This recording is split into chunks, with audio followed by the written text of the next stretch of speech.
हरियाणा विधानसभा चुनाव में अब 1 महीने से भी कम का समय बचा है। अपनी अपनी जीत सुनिश्चित करने के लिए सभी दल तमाम योजनाएं बना रहे हैं। गठबंधन से लेकर कैंपेनिंग तक कोई भी कहीं से कसर नहीं छोड़ना चाहता। इसी कड़ी में अब कांग्रेस से बड़ी खबर सामने आ रही है। सूत्रों के मुताबिक कांग्रेस के सीनियर लीडर और लोकसभा में विपक्ष के नेता राहुल गांधी हरियाणा में आम आदमी पार्टी के साथ गठबंधन करना चाहते हैं।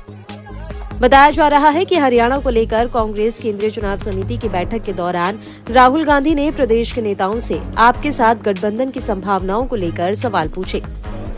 कांग्रेस सूत्रों का मानना है कि राहुल गांधी हरियाणा में आम आदमी पार्टी के साथ गठबंधन करना चाहते हैं।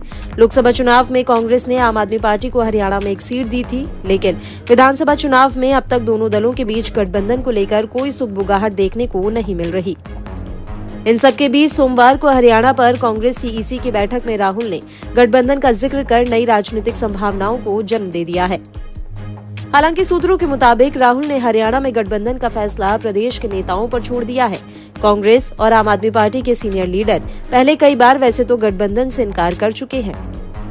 कुछ समय पहले हरियाणा कांग्रेस की वरिष्ठ नेता और सांसद कुमारी शैलजा ने एक इंटरव्यू में आपके साथ गठबंधन की संभावनाओं को साफ खारिज कर दिया था।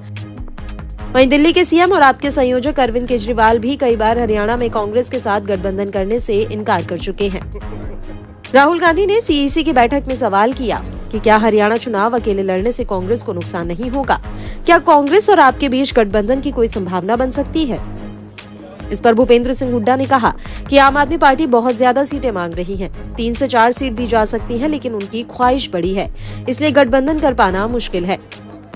हालांकि राहुल गांधी ने फिर भी कहा कि इंडिया गठबंधन के वोट न बटे, ऐसी कोशिश हम सबको मिलकर करनी चाहिए।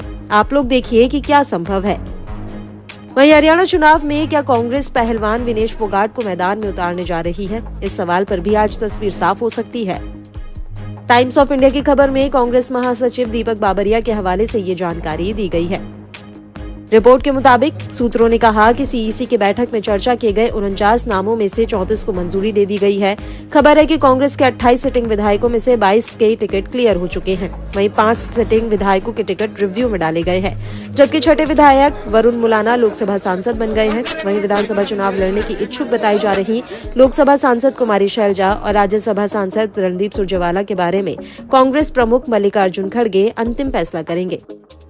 वहीं राहुल गांधी के बयान का आप सांसद संजय सिंह ने स्वागत करते हुए कहा कि देखिए, उनके इस कथन का मैं स्वागत करता हूं और निश्चित रूप से भारतीय जनता पार्टी को हराना हम सबकी प्राथमिकता है। उनकी नफरत की राजनीति, उनकी जन विरोधी और किसान विरोधी राजनीति, नौजवानों के खिलाफ उनकी राजनीति को, महंगाई के खिलाफ जो हम लोगों का मोर्चा है, निश्चित रूप से उनको हराना हमारी प्राथमिकता है। लेकिन इसके बारे में आधिकारिक रूप से जो हमारे प्रभारी हैं हरियाणा के संदीप पाठक जी और सुशील गुप्ता जी, वो लोग इसके बारे में अंतिम फैसला बातचीत करके और इसकी सूचना केजरीवाल साहब को देंगे और उस हिसाब से निर्णय लिया जाएगा।